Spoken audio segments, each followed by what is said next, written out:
Sam, great to be with you again. Hope you're doing well across the pond. I have sure enjoyed our conversations together. We're going to dive into a little bit for the next few minutes, balancing the tensions of leadership across the pond in a client-centric world where the client or the customer is always right. Sam, what are the challenges for leaders that you're seeing in the present reality? Yeah, so one of the things that I wanted to start with, Andy, was one of the things that I've seen recently with two leaders that I've been working with. And that's been when they've been receiving feedback from customers, from clients that they're working with, was how almost provocative their reaction was to receiving the feedback. It was almost like they had an ingrained sensitivity to receiving feedback that wasn't of a positive nature or wasn't complimentary. One was delivered, one piece of feedback I felt was quite provocative in its nature, but the other I actually felt was quite rounded, quite balanced. I would use a description of it potentially being more of constructive feedback more than maybe criticism. But one of the leaders that I worked with was very almost offended to receive it. As I say, the sensitivity, the tension levels are really, really high. So I suppose starting this conversation would be an observation of seeing that really recently with two clients that I've been working with, was their reaction to receiving it, and then how they then were almost unable to process it because initially they were so angry or frustrated by the fact it had been given to them. You know, it's interesting you mentioned that because I just feel like there's a tension in the air, that that proverbial research. It's all over the internet. I'm not sure it's even true or not, but I think you and I have both seen that a good manager, it's a 5-to-1 ratio of attaboys against corrective conversations. But I would agree with your couple of recent instances. In some respects, I am interacting with managers where it almost doesn't matter how much positivity is around their team members. As soon as any reprimand or discipline or corrective discussion or a developmental coaching conversation that really is about improving performance, there's just a shortness. It's like you're scratching an old wound already. It makes it really challenging. Yeah, definitely. And then I think one of the things that makes that harder again when we're talking about the customer then giving feedback into the organization, or that really sort of external voice, is I think what can then start to be triggered or enacted are those almost defenses of, well, we know what we're doing, so it's them that's the problem, or it's them that's the issue, that doesn't understand us, our service, our product. It's them with the issue, so they're not giving us accurate information right now. Actually, we're doing things okay, or we've got things right, so it's on them, not on us. Yeah. A lot of the space that I work in is in the trades, manufacturing, and retail. And by the very nature of working in that space, the managers I work with are managing a younger workforce. We've got people in their 20s, oftentimes frontline managers. And I think things are exacerbated. Not only are we in a tense time, but as Simon Sinek and all of the other generational gurus would remind us, if there is an archetype of people in their 20s, is they have a very shallow, they're very quick to feel guilty. They need a lot of encouragement and turn kind of on themselves very quickly. And so these frontline managers that are working with 20 somethings, as soon as a customer or a client raises a complaint, they just cave. It's devastating to them, and they turn in their resignation. They don't show up for shifts because they don't seem to have much emotional resiliency. Nobody's here in the States, at least, nobody's taught them how to have hard conversations that aren't bad conversations. They're just hard conversations. And so there's a sensitivity to the customer that I think is really born of two things. One, I think it's a reflection of the times that we live in. And then two, I think as we have a younger generation in the workforce, and I'm always very careful, Sam, to not stereotype by any of these generational norms, because individuals are always individuals. Mm. But I also agree with the experts that you and I hear that it is harder for people to handle constructive criticism from customers and clients and shortness. And I just think there's some resiliency that frontline customer-facing team members can't handle real well customer complaints.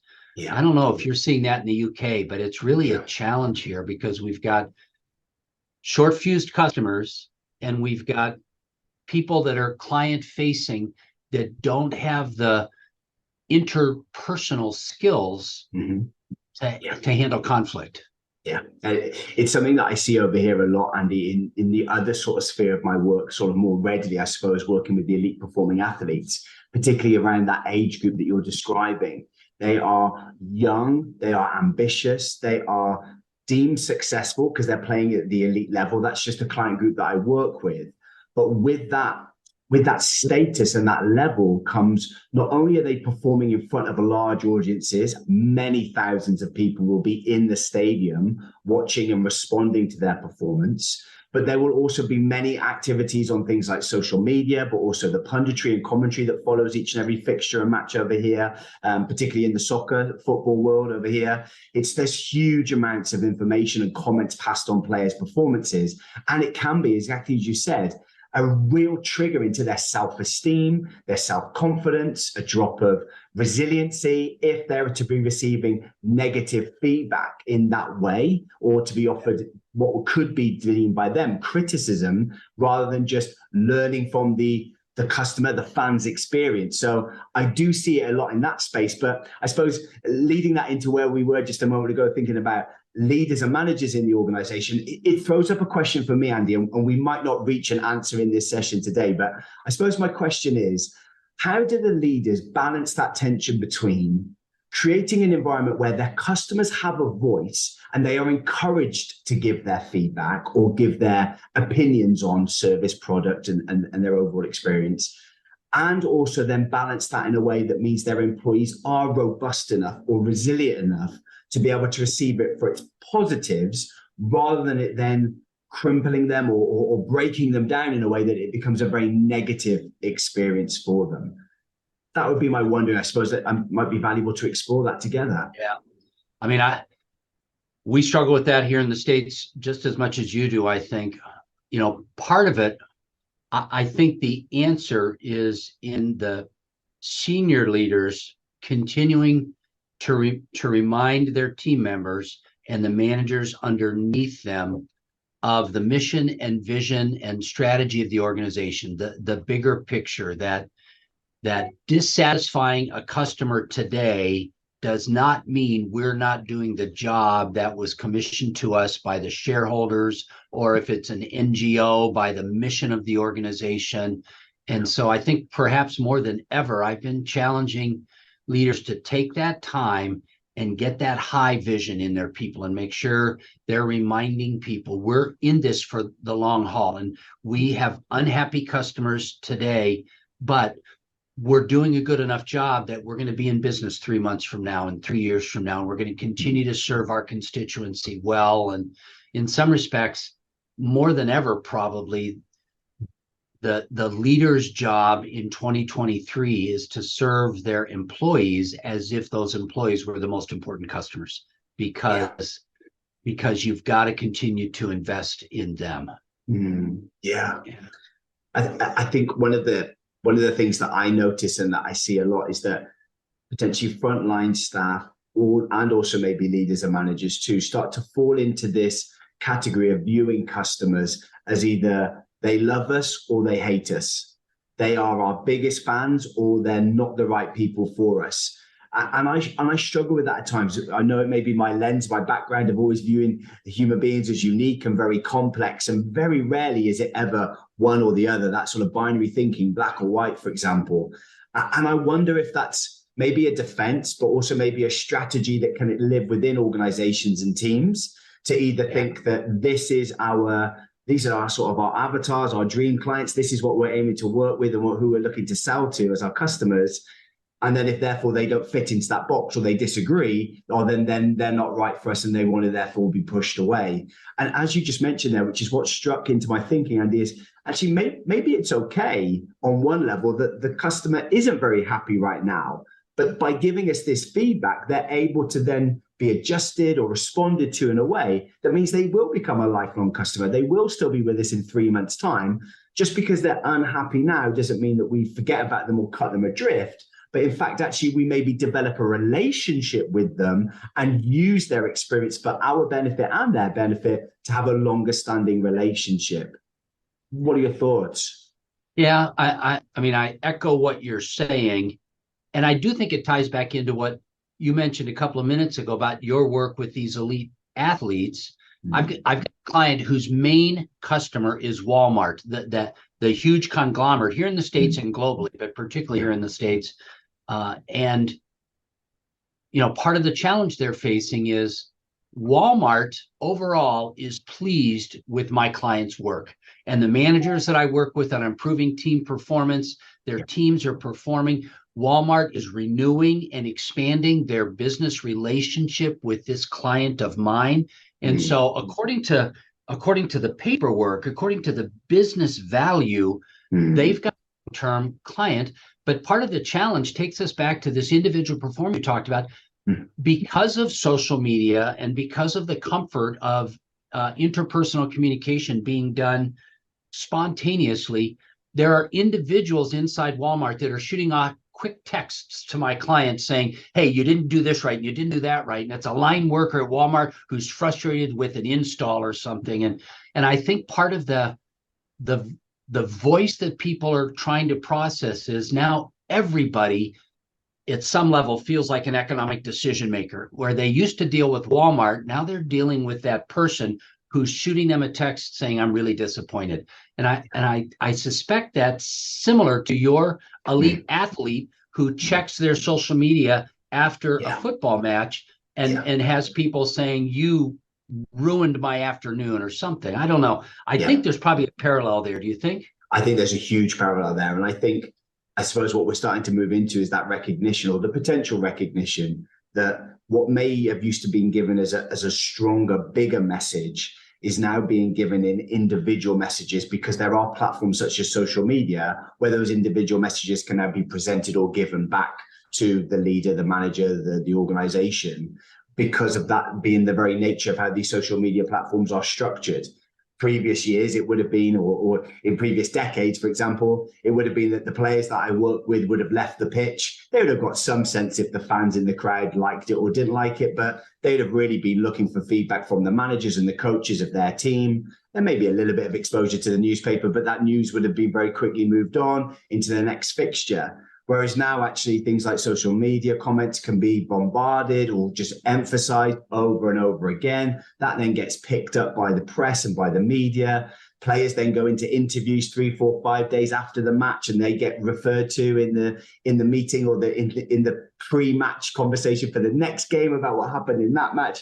And so it feels like a never-ending cycle of these pieces of feedback or loops of feedback to be re-emphasized. And therefore, I think that does start to throw up a tension for the leader, for these managers, is how do they protect their employees from that on one level so that they don't become overwhelmed by it. But then at the same time, and going back to what I spoke about earlier in that attention position of being able to use the customer feedback for the benefit of the individual, the employee, the team, or the overall organization too. I think it's a real challenge. And I'm wondering, as we're talking about it now, Andy, if this is always going to be a challenge for leaders and managers that we work with. If there's always going to be a balancing of tension, because I don't know about you, and this is, I suppose, me asking you the question. I don't know if I've ever seen a company or a leader get it perfectly right, balancing this tension. And I don't know if that's possible. Yeah, I think you're exactly right. This is one of those dynamic equilibriums rather than static equilibrium where you're always trying to find the balance.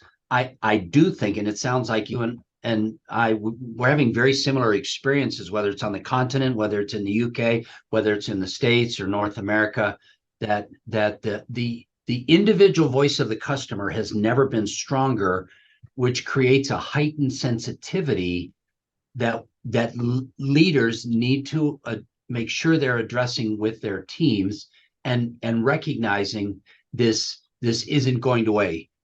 Steve Sample, one of my favorite leadership authors, former president of USC, in his book, The Contrarian's Guide to Leadership, one of my favorite chapters is Leading Gray in a Black and White World. And I think what we're talking about right now, Sam, is just recognizing at some level, managers, it's always going to be unsatisfying because we're never sure we balanced that tension correctly.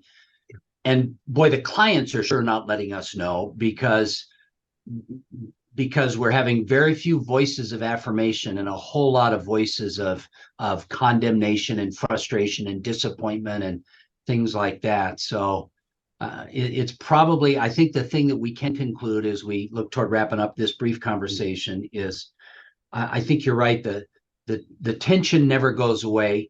I do think it's heightened because of the tense times we've been living in for the last 3 years plus. And I think we do have an emerging generation that is challenged, at least here in the States, to have hard conversations. Anything else you add to that before? No, I agree. I agree. Other than just to say, I recognize your experience in the States, and I'm noticing it over here too, in that space of the younger generation or individuals now to have that ability to hold that depth of conversation. I agree. Yeah. So if you were going to say one thing to a leader, here's how to invest health in this tension, what might you say? I think the first thing would be to say to them is to talk about it and actually prepare their people as best they possibly can. I think one of the things that, going back to what I gave, I suppose, in my opening examples, was this perfect situation whereby there was a real reaction to it. It was almost unexpected. So take away the shock, take away the surprise, and almost do it as part of developmental training and start active discussions when we launch this new product or when we start to go to market. How will we respond not only to the praise and hopefully many compliments that we're going to get to say that this is fantastic and we've hit the target market and our customers are really happy, but also how are we going to manage when maybe we receive that constructive feedback or people that really just don't like it and think that we've missed the mark and that we've really not been successful in this product line or product range or just customer service experience. Talking about it would be my top investment. Andy, you? Yeah, no, I think I would echo that. Yeah. And again, I think that goes to the role of an effective manager who's trying to become a high performing leader, is anticipating that and therefore having that big vision. Yeah, it's interesting. Some of the things you and I've talked about, I think there's some clear differences between how business and organizations interact with leadership development across the pond. I think this one is clearly one where you and I both are seeing some of the same tensions 3 years post-COVID and with the social media environment that our people live in. Well, yeah, Sam, always great to talk with you. I look forward to our next conversation about this. I suspect this very conversation, we could go a little bit deeper and deeper into and gain more insights from you. I agree. I really appreciate your time, Andy. Let's draw that to a close and enjoy the rest of your day. Take care. Bye-bye.